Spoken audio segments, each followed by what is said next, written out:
welcome everybody. This is kind of a groundbreaking event, as Barbara Everline just said, that we're doing some in person here in my office, and everybody else, you all at home or in your offices or so on. And so welcome to this event.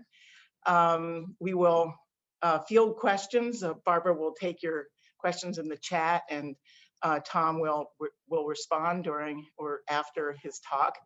And likewise, we'll be answering some questions that may be coming from the audience. So it falls to me to introduce Tom Kligerman, who really doesn't need an introduction, I think, to this crowd.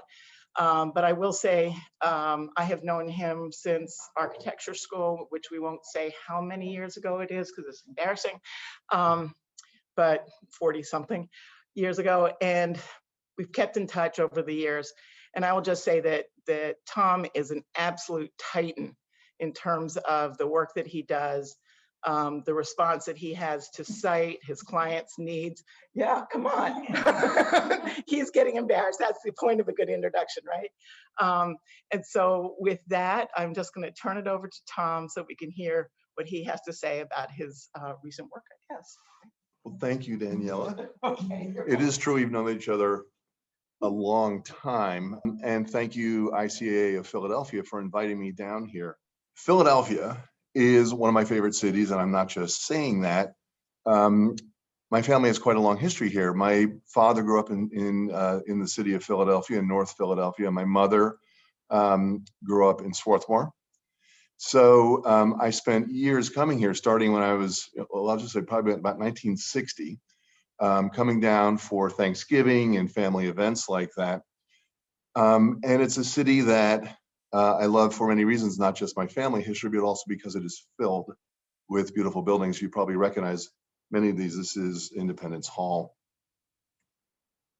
One of my favorite scary spaces to go visit is this one, the Mutter Museum, where I took my kids when they were 2 just to freak them out.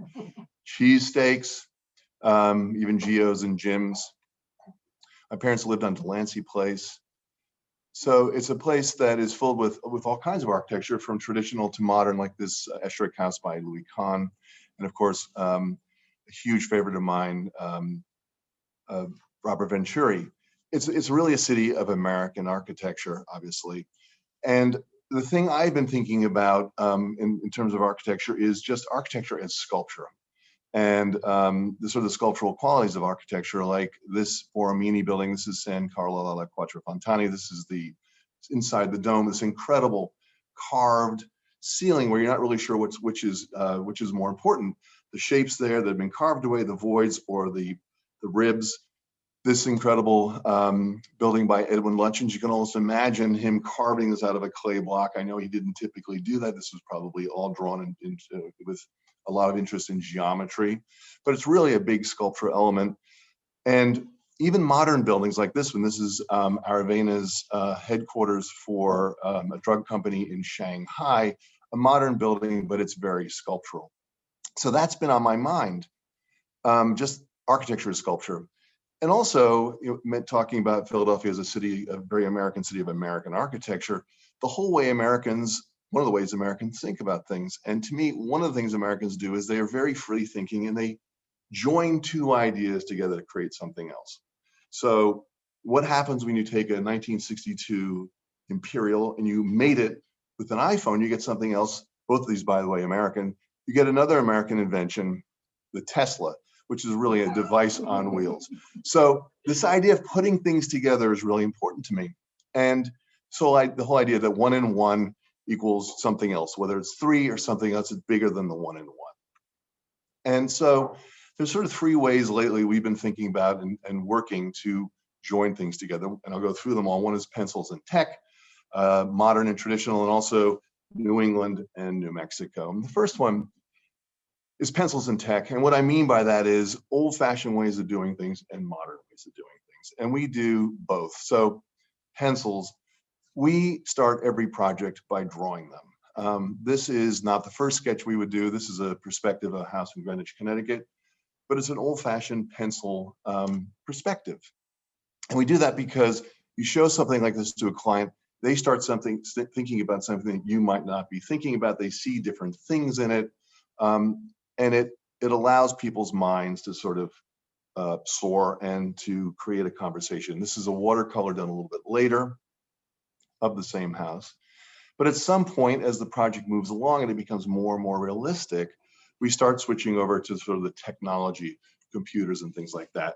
This is a Lumion rendering of the same house where we showed the client natural shingles with black trim, and the same house all white on white. And this is what is actually going to get built.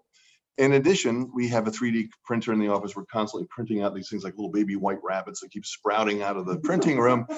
So we use all this sort of combination of pencils and old technology and new technology. The other thing is, it is 2021. We are both a modern and a traditional firm. So there are houses we have done like this one here. Well, before I say that, this is our office in New York, or it was our office. We just moved out. And it's a modern office. It's all white on white. Here you can see a lot of the watercolor renderings that we've done for various projects. We have a library. I think we have 5,000 books in architecture and design scattered throughout the whole place. So even though it's a modern office with computers and printers and stuff like that, at the heart of it, we are interested in history. And all of this is sort of a conversation between traditional and modern. So I want to show you just briefly, this is a site plan of a house we just presented in Dallas, Texas. It's 17 acres in the middle of Dallas, which is kind of amazing. Can you see my pointer when I do this? Yeah. This is the main house. There's a guest house, there's a caretaker's house, there's a service buildings, there's pool, tennis court, there's a gatehouse. It's a pretty complicated project. And when you look at this plan, which I don't need to take you through, you can see that it is, no one will mistake this for a Palladian idea. It's a very modern house. So we have these kinds of projects going on. Here's some perspectives of it. Again, it's a modern house, but all done in pencil. Here's a modern house we completed about 2 years ago in Seattle. It's all board form concrete.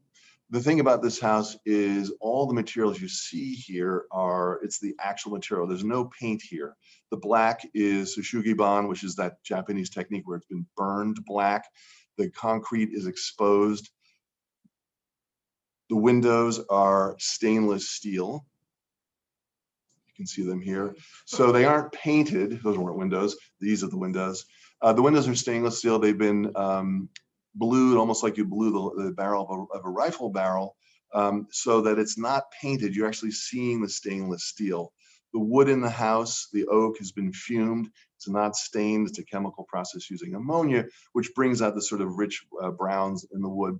So it's a house where we used things like Tadillac on the floors. We didn't paint the floors in any way or put down a rubber flooring. That is the actual integral color of the plaster. So it's a house kind of about honesty of materials and about the structure. It's not a house with columns and entablatures and things like that. It's all about exposing the structure as a way to ornament the building. And here you see looking up at the house on the downhill side, facing out over the city of Seattle. It's in the woods. So we have a little sauna out there, which has also been burned black. We have a fire pit. But as you can see in this photograph, it's all about sort of the expression, not only of the materials, but of the structure. But probably more interesting to this crowd is our more traditional work. And I was just talking to somebody here about some of the renovations we're doing. This is a house by Bernard Maybeck in San Francisco. This is the Ruse House from 1909. It's one of his most famous houses, I think. It is an incredible building. And we've been lucky enough to do a complete renovation of this and also a restoration and renovation of the building. We just finished work on this Delano and Aldrich house on 50 acres in New Jersey, with these incredible views of sort of hunt country. So we have this incredible interest in history and we're honored to work on projects like this. This is a new house we just started in Houston, Texas. This is the first presentation we did. Again, all done in pencils. On the left, you see the front elevation. On the right, the first floor plan. It's basically a big central room in the middle of the house with windows letting light through. The master bedroom suite and the offices are on the left, and then on the right side of the garage and the kitchens and stuff like that. This is one of those projects where it actually today looks the way that first presentation did. This is the floor plan today. Don't have to take you through it, except that the big room in the middle, kitchen and garage and everything on the right, master suite on the left. The initial presentation was this, just a very spare house, done in classical proportions, but done in a relatively modern way. And here is a rendering of the house as it's currently set to be built. Crisp, I think, almost crystalline forms, very deep carved openings. The walls are 4 and 5 feet thick, 6 feet thick in certain areas. Fairly modern, but I think this could almost be a house from the 1930s that if it were grown in with leaves and trees and bushes around it, a little bit of weathering, no one would walk up here and think this is a super modern building, although there are modern elements like the stainless steel windows and the sort of crisp forms. And you can see that modern, that soffit, that's all poured concrete that forms that soffit over the windows. So fairly spare in its detailing, drawing on sort of massive masonry notions about building. And the inside is completely different. The inside is all done in reclaimed timber. It's going to be all these sort of pale gray colors with stone floors that carry through from terrace to terrace. This is that middle room. And the brick detailing, all the vaults and stuff, there's actually structural vaults will carry from the outside into the building. Someone was asking about this house earlier, I think. This is a shingle version of that idea of sort of sculptural quality of a house. This is a house in Sagaponack, New York, borrowed, a lot of the ideas here borrowed from Bruce Price in Tuxedo Park. It's a house that sits in a neighborhood of traditional houses. So the outside is a fairly traditional house with these diamond pane windows, the steam bench shingles, the stone base, but you know, a fairly modern take on window bays and things like that. No trim on that gable above the window bay, above the window you can see. And inside, fairly modern. They have a big modern art collection, some of it dubious. I'm not sure about that purple wreck on the right, but still kind of an amazing collection of art. And the interior is done in a spare way to go along with that. The railing on the left is sort of a modern Greek meander. And this is the back of the house facing the ocean. Again, a more sort of traditional take, big plate glass windows. When you're in it, it's very open and you see it lit up at night. It's largely glass. Across the water in Martha's Vineyard is this house. Similarly, this is a house that is in a it's hard to call it a neighborhood because the lots are 40 and 50 acres, but it has neighboring houses that are very traditional, and it sits in the dunes here. You can see this is the entrance side. This part of the world is full of shipwrights who also built houses. So there's a whole tradition of these bowed gables. This is it's the family room below and the girls' bedroom above, all within this bowed gable. And inside, traditional materials, it's, you know, all the materials of a summer house, but done in a fairly modern way with these big triple hung windows. I'm 6'6", and if I slide those two lower units up, I can walk straight out without ducking my head. So this is a big room with this sort of almost sort of a traditional glass curtain wall. The entrance hall on the left, and another view of those triple hungs on the right. Life on a porch.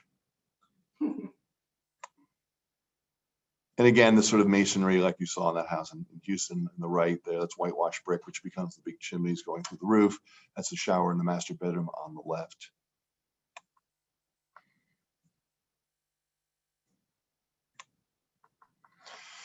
Another way we combine things is by mixing things like the shingle style with English architecture. On the left is the Isaac Bell House by McKim Eden White. On the right is Folly Farm by Edwin Lutyens. What happens when you mix the shingle style with English buildings? You get what we call our Shinglish style.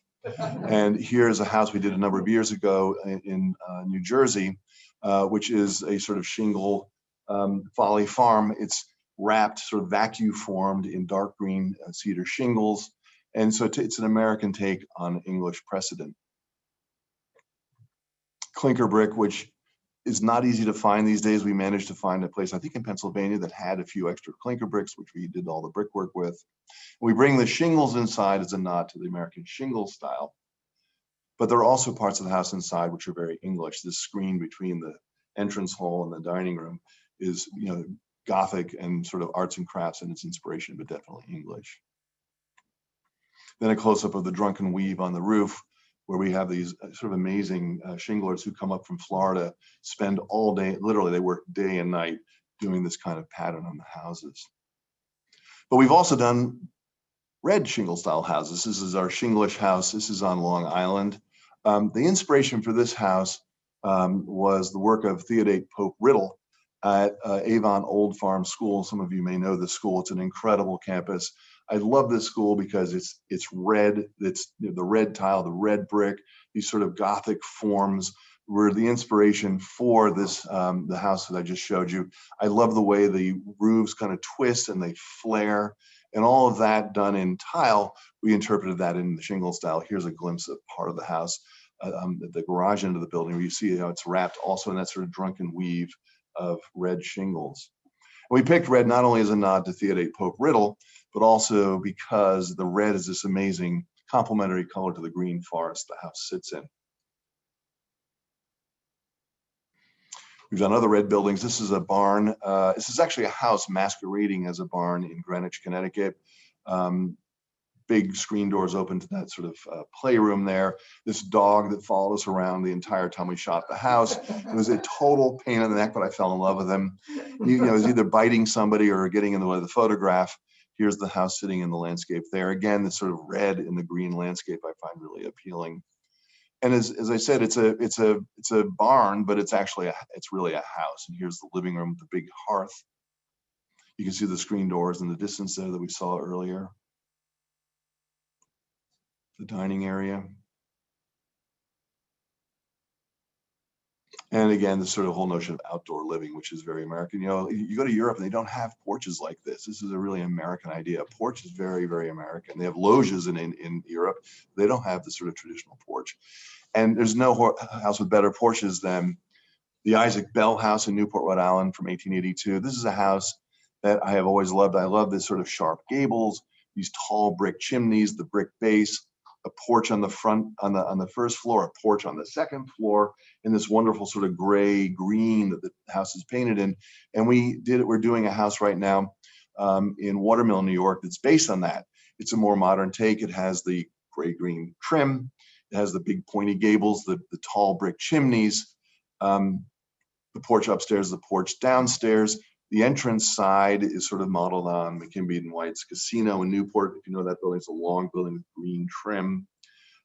This is actually a pool house. They call it a pool house. It's 6,000 square feet of pool house. It's really a guest house. And it's in Watermill. The dark green is fine in Newport and it's fine in Maine, but it really wasn't right for Watermill. So the house is actually going to be painted white. And this is what it's going to look like. We're photographing it in July, if I get invited back ever. I'd love to show you the photographs. I'm getting the sense I might not be invited back, but it's just being completed. It's really a traditional house with elements of McKinby and White, but also elements of Mies van der Rohe with these white horizontal spaces. Here's a snapshot I took a couple of weeks ago as it was getting ready to get the clients moved in, where you can see the oak paneling and the bluestone steps. Upstairs on the second floor is a big family room and a second floor porch. And connecting that second floor porch to porches downstairs is this open stair. You walk down in the stair with these louvered sort of monitors that let light and air in. Obviously, this is a rendering. And here you see that stair from the outside. You approach the building on the left up that porch you see in the foreground, and there's that stair, open air stair. And you can see the porch that it connects to right up here on the second floor. A nighttime view. One of the things this house does is it curves. You can see how it's sort of curving over to meet us. And that's not a distortion of the perspective. The whole house is curved, and it's something we do a lot at IKB, is curve our houses like this one here. This is a new house in Watch Hill, Rhode Island. It's on a 9-acre site on the top of a hill overlooking the ocean and Block Island Sound and Fisher's Island. This is a floor plan. You can see it's literally at the, a site plan. It sits at the crown of the hill. This retaining wall goes around like a crown at the top of the hill. And the house, the floor plan is rectilinear or very orthogonal, but you can see that the porches and the facade on the lower part here are curved almost like arms embracing the view and the air and the light off of the ocean. And when you approach it from the flat side. I think it's a fairly traditional house in that it's basically symmetrical. These two big gables. In the middle, instead of the front door, is a double height library window. The front door has been shoved to the side and reduced in scale. And even that, when you walk in, the door itself is not in the middle of that little gabled entrance, that little pediment entrance. It's pushed off to the side. And then the whole house is sort of a shotgun approach to placing windows. We kind of purposely let them fall where they might instead of being very rigidly symmetrical. So it's sort of a loose version of symmetry and asymmetry. And on the roof, there is a 40-foot long widow's walk that you get to by a staircase located in this chimney. There's a fireplace up here at this end. There's a bar. There's a dumbwaiter that gets food up from the kitchen. And the views are incredible. And here's the curved side, which faces the ocean, very sort of symmetrical, this big sort of splayed elevation. I love curves in these buildings for a couple of reasons. One is it reminds me of boats and how a boat is really a sculptural thing. Every time you look at a boat, you're sort of seeing it from a different perspective. It's very sculptural. But also the great thing about a curve is if you imagine a flat building, when the sun comes over the flat building, at one moment that facade is in the shadow and the next minute it's in light. With a curve, what happens is the sun peaks over and the sunlight hits one side and then it moves along and over the course of the day. So you really get a sense of time with a building like this because the shadows evolve literally over an 8 or 9 hour period, not over a matter of moments on a flatter building. Took inspiration from this house. This is the Low House by McKimbey and White that was torn down in 1962. That big gable, this is very abstract. And we took this idea and used it not only in that house in Watch Hill, but also in the following house where we took the gable and we kind of pulled it apart into two gables in this house, which was just completed last year in East Hampton, where you can imagine almost if you join those gables somewhere in the sky, it would form the Low House. This is the back of the house, which it's a big house, about 18,000 square feet, but we tried to sort of give it a cottagey feel with all these shutters and window bays. On the lawn side, here's a close-up of the terraces and the shutters on that side of the house. Some of the details. Again, it's a traditional house, but very kind of spare in its detailing and sculptural in the way some of these wall is treated. The entrance height, like the library in that house I just showed you in the middle of that building, is a double height, sort of the same kind of window idea.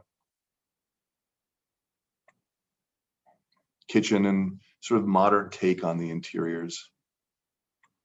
And this is the entrance side, which is much more muscular and sculptural than the back of the house, more cottagey. But you can see these light monitors that come up in a hexagonal form. The chimneys are convex on this side, concave on that side. These are big scoop outs for the passive cooling system. The big double height windows are actually shoved into the wall. They're pushed in. You can see how the shingles return around them. So the house has got this very sculptural side to it, as does this one on Martha's Vineyard. This is a house that you come up the walk and you actually walk under the building. But again, this was a house we tried to make as modern as possible without losing all the wonderful things about a shingle style house, like a sloped roof and double hung windows. But I think you don't walk up to it and think this is a house from 1880.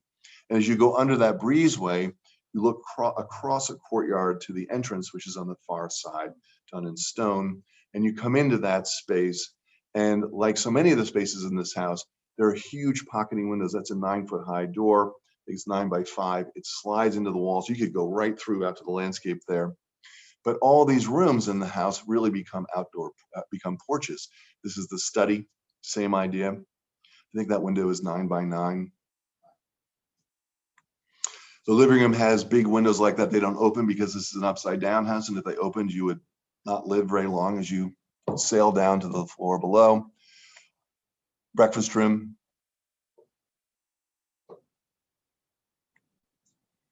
Screen porch with that fireplace sort of pushed into that wall in kind of a sculptural way. And as I said, it's an upside down. As you come down the staircase along this curved southern cypress wall, and the bedrooms are downstairs. This is the master bedroom. That's not a piece of glass. That is actually the window pushed into a pocket. You can walk right out there into the landscape. So like the rooms upstairs, even the master bedroom becomes porch. This is the house from the ocean side. That master bedroom is down here. You can see the glass is pulled across. There's the breakfast room. This is the living room over here. However, one of my little moral lessons is don't fall in love with your projects. This house existed for about 3 years. I think it was a 5-year project to design and build it. The people sold it to the next door neighbors, and the next door neighbors tore it down, which is a shocking experience. So I have two little moral lessons in my talk today. One is don't fall in love with what you do. Luckily, they called us to do the new house, which is going to sit on the existing foundations. So everybody in the office was all upset and crying and everything. And I basically said this job security. But I have to say, when I went up to see this being torn down, it was really a shock. Here's the pool and the pool house, which was at the back of the site. Here you see it 3 years after it was completed, being torn out. So what are we doing with it? Well, this was the view of the courtyard before. And here's a photograph from a couple of weeks ago of what it looks like now. It is much more reduced in scale. It's going to have a sort of agricultural vibe. On the property next door, we did a barn for them, and they wanted to pick up on the whole barn idea and use that as the genesis for the design here. This is a photograph taken 3 hours ago. Someone just emailed it to me, so I popped it into the presentation. But you can see the scale of the house is greatly reduced. But I think fits in with the vineyard. This is a terrace. This is still an upside down house. The bedrooms are below this terrace. That's vineyard sound out there. And you can see it has sort of with these sliding doors and stuff, has a more agricultural vibe than it did before. The living room, which looked like this originally, is now going to be much more barn-like. This is a rendering of what it's going to look like. And the building is actually a music building. This is a family that is very interested in music. They have a lot of friends in the recording industry, many musicians that you probably bought their records, who come up here and record and play. And this is a photograph from a couple hours ago of the timber in that room. They're moving in August, so it's getting close. So the third sort of combination of things is this notion of blending New England and New Mexico. I grew up on the East Coast, and I grew up spending my summers and still do in this little town called Weekapaug on the coast of Rhode Island, and it's dotted with these wonderful shingle-style houses, like this one here from about 1887. And you can just imagine what it's like before air conditioning and all the modern conveniences of sitting on that porch and looking out over the ocean, maybe sitting on this rocking chair you can see silhouetted here on the porch. And amazingly, that house still exists today. And friends of mine own it, so I'm over there fairly often, and you can still sit on that very rocking chair. It's the most amazing experience. It's really a time warp. So I love these shingle-style houses made out of wood. We moved to New Mexico when I was 14. It was a culture shock. And all of a sudden, as opposed to seeing shingle-style houses, I was suddenly confronted with things like this ruin here. This is Chaco Canyon, which was started about the year 800. The native Puebloans who built it lived there until about 1300. And it is the most amazing, it's like Roman ruins in the United States. Stacked sandstone, incredibly powerful. And the descendants of these people, the people who lived in that area, are still building adobe buildings now, like Taos Pueblo. They influenced the Spanish who built this very famous church in Ranchos de Taos. This was photographed by Weston and all kinds of photographers, painted by Georgia O'Keeffe. But I was drawn, just as I was drawn to the sort of wood frame architecture of New England, I found the sort of massive masonry structures of New Mexico also incredibly compelling. And more, I sort of think to myself, oh, by the way, this is a watercolor I did. I think of this building. I think I was under the influence of peyote or something when I did this a couple weeks ago. But that's the Ranchos de Taos Church. So I've sort of been drawn to the idea of creating some sort of American architecture from these two American forms. The shingle style is a distinctly American style of architecture. There are shingle buildings all over the world, but the shingle style, like this McKinney White House, is American. Just as the ruins at Chaco Canyon are American, maybe even more American than the shingle style. They've been around a lot longer. So what happens when you combine these things? What happens when you combine sort of stick-built wood architecture with massive masonry? That's the beginning of a gymnasium we just completed in Maryland with these literally 6-foot thick poured concrete walls. And when you put them together, I've ironically found the answer to that in origami.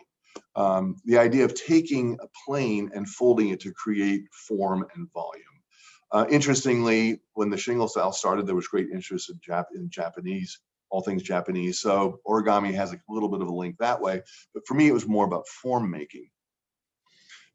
So the second little morality tale I have is be nice to everybody. Just be nice to everybody you meet. One morning, I got in a taxi cab to go to the airport, and the driver says, "Hey, we got to pick up somebody else." And I'm like, "Seriously?" He goes, "We're short-handed." So we stopped, we pick up this guy, and we rode for 45 minutes, and I spoke to him, we chatted, he was a nice guy. 7 years later, I get an email. "You may not remember me, but I met you in a taxi."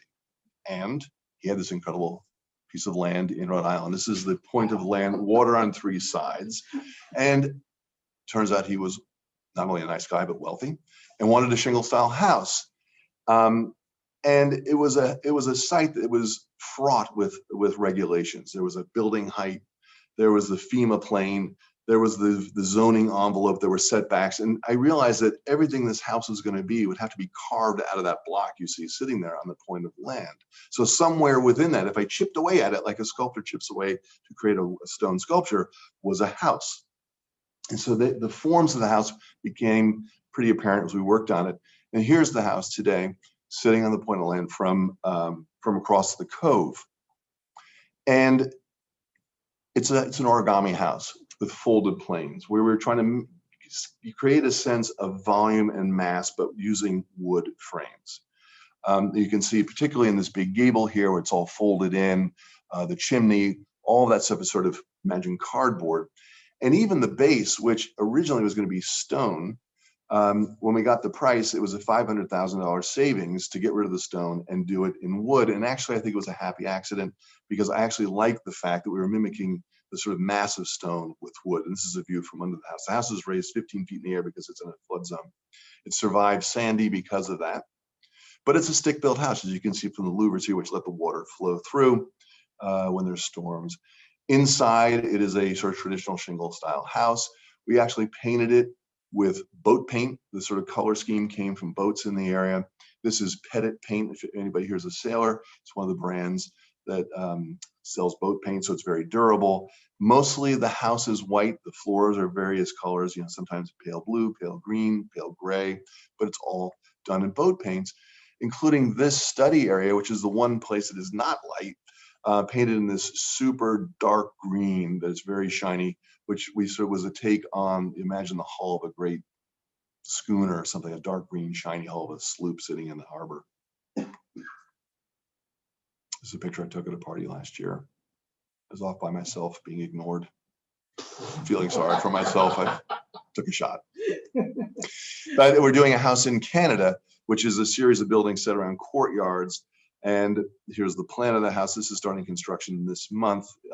It's about a 30,000 square foot house with pools. And actually the pool on the lower left is a pool for their horses. The pool on the right of the screen is the pool for humans. But the reason I show it is because, like the house in Rhode Island, it's origami. It's all folded planes, almost of giant sheets of gray cardboard. More on that later when I come back to Philadelphia the next time. But here's this origami idea of folded planes. This is a guest house in Sagaponack, where the house is really almost kinked and folded like that bird, that origami bird I showed you, but not without classical detailing. The brackets under the big windows on the right, or the diamond pane windows, or that elliptical window there into one of the bedroom suites. So it's not completely devoid of history. The inside is fairly spare, big timber stairs. There's no base moldings. The lines on the wall are sort of carved out almost in a sculptural way. And upside down house once again, where you have this giant sort of sail loft on the second floor with this cloud-like ceiling that sails overhead. And this is the house from the ocean side. And then this is the street side as you approach it. I did a little watercolor of this, which was a little less peyote inspired, but just about shade and shadow, how light falls across these forms. a more modern house in Bridgehampton. I like the idea that that chimney looks like it's just a sheet of cardboard there, but in fact, when you move around, it has 3 dimensions.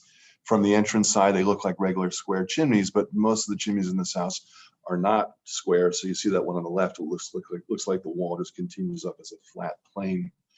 This is a house that we gave the clients lots of options. This was one color scheme. We looked at dark blue, which was my favorite, red, green, but ultimately we decided to just let it weather gray and paint it with black trim. And here are my snapshots of it. We're photographing this house in a month. I have to say this house is probably one of the more dramatic houses we've ever done. Not necessarily the outside, but when you walk into it with this big stair hall on the right and the 60-foot long living room, it is just, and the dining room which floats in this pool of water. It's a very dramatic house when you actually see it sitting in the landscape. And then the last house I want to show you is this one here. This is Dallas, Texas. This, I don't have the original presentation to show you, but like that Houston house, we drew a pencil sketch and we basically have built that plan. This is the computer drawing. This is the house floor plan today, again with the curves. Amazing thing about this house is I met them right before Corona hit, met them in February of last year. My first presentation to them was in March. We have never been in the same room with this client or the builder. We've designed it and priced it, and it is under construction. And I'm seeing them for the first time on Monday. It's just, again, it's the amazing thing about technology. And here's the house from the road. Again, a very sort of modern take on the shingle style. It's unusual because it's a shingled house in Texas, but this is a family that spends their summers on Cape Cod. So there's a family connection. There's a brick base, which relates to the Texas architecture. I don't know if you guys know Texas, but it's largely a brick architecture town, Dallas. This is the other view of the entrance. The south side with that curve sweeping along the property. And then inside, almost a deco approach to the design of the interiors. Striated plaster walls, the windows in the entrance hall are all bronze. The dining room is my own personal homage to James Turrell with that sort of mystery opening in the middle of that shallow dome. And then tucked inside is the speakeasy. They didn't ask for a speakeasy, but I thought they should have one and they loved it. So they have a speakeasy, which is all done in black and stuff like that. And here's the house as you leave at night after having a few drinks in the speakeasy or maybe in that dining room having dinner. So my last thought is just about moving the needle. And what I mean by that is, doing something that's original and not just slavishly copying. All the greats did that. The people we talk about did that. Does anybody know who did this house? If you look at this, and I have a live audience here. Oh. No one want a gander? Palladio. Okay, failed that one, but here's another one. Does anybody recognize this building? Okay, Frank Furness. Is it Furness or Furness? Frank Furness at the Pennsylvania Academy of the Fine Arts. I mean, these are the kinds of buildings people talk about. Or here's another, I think, pretty easy one. In Los Angeles, another Frank Gehry, a completely different kind of building, but someone who's left some sort of a mark.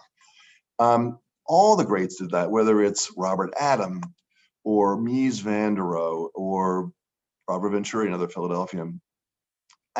My hope is that by combining things the way we are and trying to create somewhat of a new vocabulary, this is that house on Watch Hill, that hopefully 100 years from now, someone will say, "We should see this work by Ike Kligerman Barkley. It's kind of interesting. It's amazing. These guys were kind of cool for 2020." My hope is that we will make some sort of a difference in the arc of architectural history, particularly in the shingle style, and that we will participate in history and not just be completely anonymous and blend into everything else that's been going on. So that is our thinking behind a lot of this investigation and the conversations we have in the office, is to try and create something related to the past, but somewhat new. And with that, I thank you. Wow. Thank you, Tom. I'm Barbara Hogue. I'm the chapter coordinator for the ICAA. And we're so happy that Tom had time to share his vision with us today in these amazing houses. I'm happy to moderate any questions. I know there may be some questions that come from the studio audience, which Tom will moderate, but if you'd like to submit questions in either the Q&A or the chat, I'd be happy to present those to Tom. And here goes the first one. Oh, wow. What program do you use to model for renders, and what program do you use to document? So we draw everything now in Revit.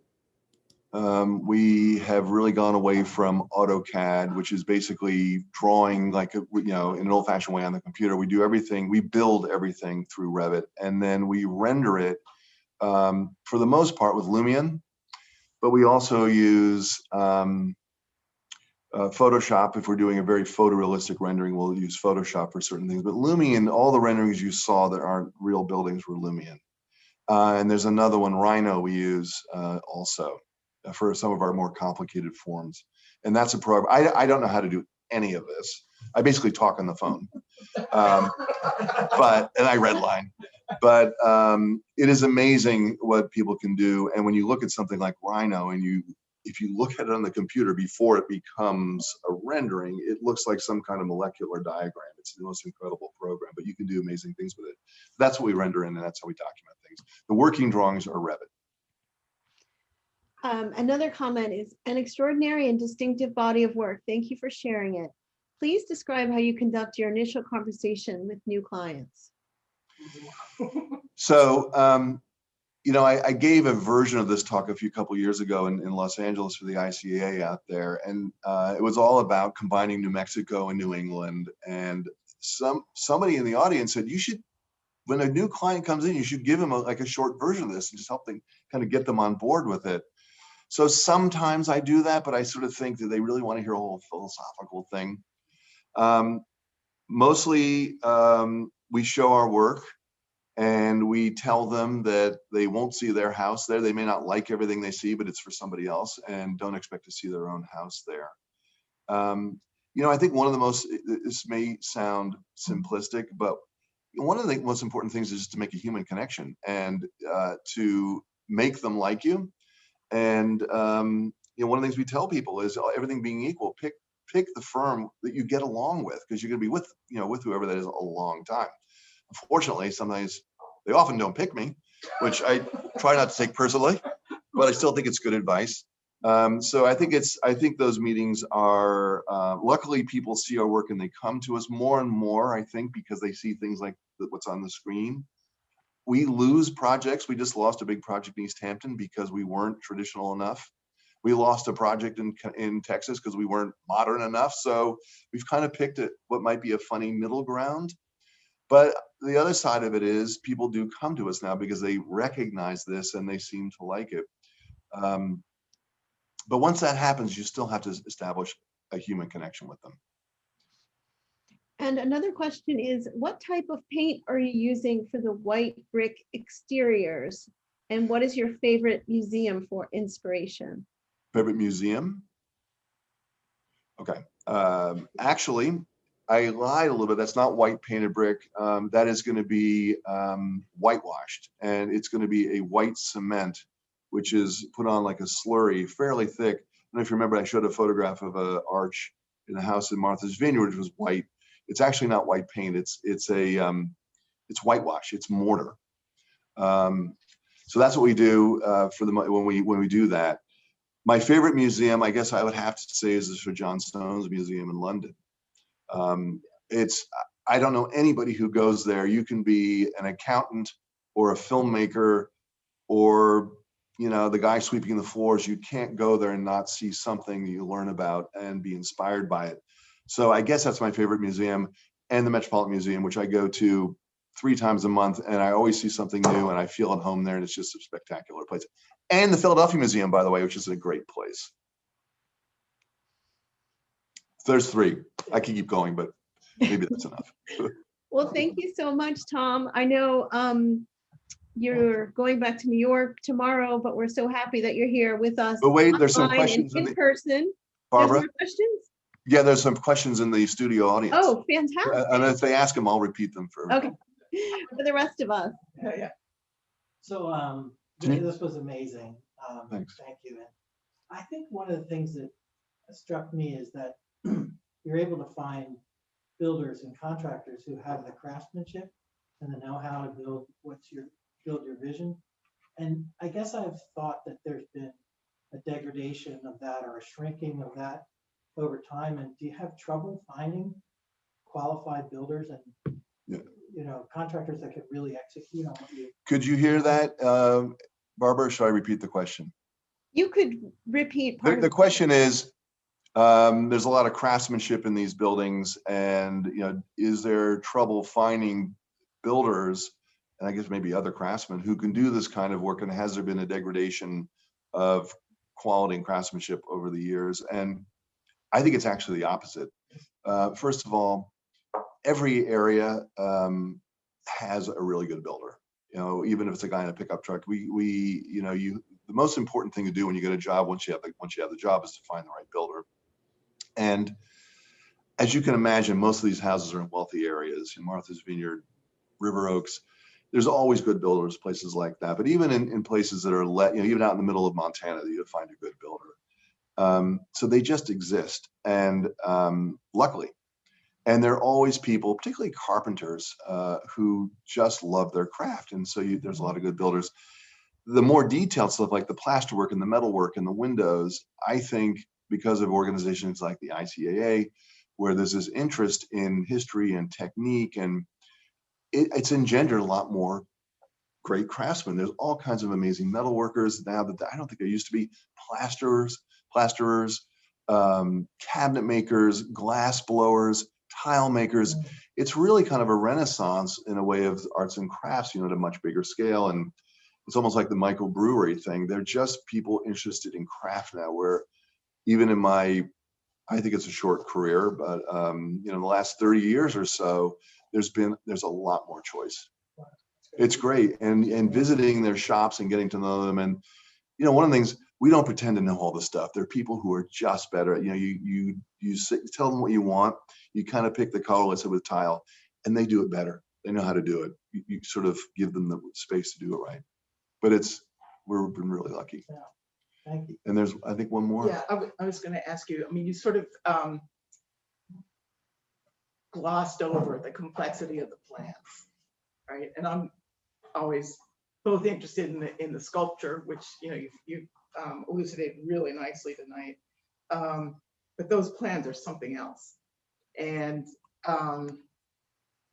there's must have been or must be in each of these projects an incredible amount of thought that goes into how to accommodate the program of the house within these amazingly complex forms. So a plan like this just blows me away. Yeah. And then everybody out in the audience here is fighting with breath, just going, So I guess, is that a question or is it a comment? It's a compliment, but it's also kind of, could you just walk us through one of them? I can walk you through this plan if you want me. The question is, these are complicated plans. They are, these are things that don't happen overnight. You draw an idea and then you fiddle and fiddle and fiddle and fiddle. And then just when you think it's right, then you do the interior elevation and go, that's hideous. And then you fiddle some more. And then you get into the lighting plan. You realize it still doesn't work. You got to move things because the lights don't work. So it really is almost never ending. But just if you indulge me really quickly, this house, if you can see my cursor, this is the front door here. You come in to a double height entrance hall. To your right, through a hidden door, is the speakeasy, which is this circular room that you step down into. It has a built-in banquette along this wall. There's a bar here. There's a wine cellar in the corner. There's storage for all kinds of, it's a humidor over here. There's a little powder room, but it's a glossy black room, deco style, hidden behind this wall. When you look this way, there's the stair that goes up to the second floor. You can slip under the passageway on this side into a powder room and also into the back of a little bar that's tucked in here. But you can also come along the front, past these windows and some closets, into a library. This is one of the weirder shaped rooms we've done, where because of the magic of computer, the whole, it's a parquet de Versailles. It's a fairly elaborate wood pattern on the floor, but it's been distorted to match the two curves the way they come together. So with computer cutting, you can do all that. But if you come through this way along this passage, this is the living room with doors that pocket into the wall onto this porch, which shades the south side. And then doors you can slip through here into the round. This is the round dining room with that James Turrell. The passageway slips along behind it, past the kitchen. The kitchen has access to the Turrell room this way. It has a window bay. There's a round table that goes in here. Pocket doors into the family room with windows on both sides. And finally, a screen porch overlooking the pool, at the end of which is a pool house. And actually beyond that, there's a sculptor's studio, which continues that access. And then tucked off the side here, down this passageway, is the mudroom. There's a laundry room. You connect into the 3-car garage here. There's a bicycle storage area. This is the big, this is dry goods and paper towels. There's a powder room back here. And then the back stair, which goes up, which is bigger than most people's front stair, but it's the back stair. And the master suite is on this floor. You come down this passageway with a view to this courtyard. The bedroom itself is here. There's a luggage room and there's a washer and dryer in here. This is their dressing room, and their bathroom is tucked around here with a shower tub, 2 johns, and a big sink vanity. So that's the plan. I don't have the second floor, but you know, they are fairly complicated. They're structurally complicated. This house, because it's shingle style, the builder said, oh, no one builds in shingle. It'll be cheap. Well, this house is not cheap. The steel work for this house is complicated, but we have a good builder, and I think it'll come out all right. So that's one floor plan. Right. So that kind of you know, just speaks to the complexity of it and different methods of getting from one room to another, rather than just a straight on enfilade. And you know, Yeah, it's a interesting sequence of spaces and experiences. So any other questions? There's one more here. One more question here. We'll have one more, and then One more. Okay, then we'll call it quits. You're the. Do you feel that with residential design, that you mentioned that you create an elevation and then you rethink something, or you reflect it and kind of rethink it? But with residential design, you kind of have the luxury of time and creativity versus a commercial project where you're kind of on a hard deadline. Right. You can just kind of keep going. Right. The question is, with residential architecture, when you talk about all these options and the colors and the this and the that, do we have much more the luxury of time to do these things? And the answer is not really. People, versus commercial construction where there's a budget and there's, you know, banks and all that kind of waiting for rental income. All these houses are done very quickly. They're done too quickly. We just, in the case of this, we just piled people on it. This house, I think I said, you know, we were never in the same room with the client. We spent a ton of time on it, and we just investigate and investigate and investigate. And people work long hours. You know, sometimes I get emails at 1 in the morning. I'm like, God, please go home. It's just time, but clients are impatient. That house in Houston, the first one I showed you, the white one, we got that at the end of last year, and they're starting construction. So they go very, very quickly. I wish we had more time, but you know, I don't know what else we would do. I'm sure we would think of something else. At a certain point, the house just becomes different. It doesn't become better. That's when you know you're kind of there. When things are just getting different, it's time to stop. That's our last question over here. Well, thank you, Tom. Thank you so much for your presentation. And thank you, everyone, for joining us and our members. And please look at our website. We have more exciting programs coming up for the rest of the year. And have a great evening, Tom. Thank you so much. Thank you. Yeah. Bye-bye.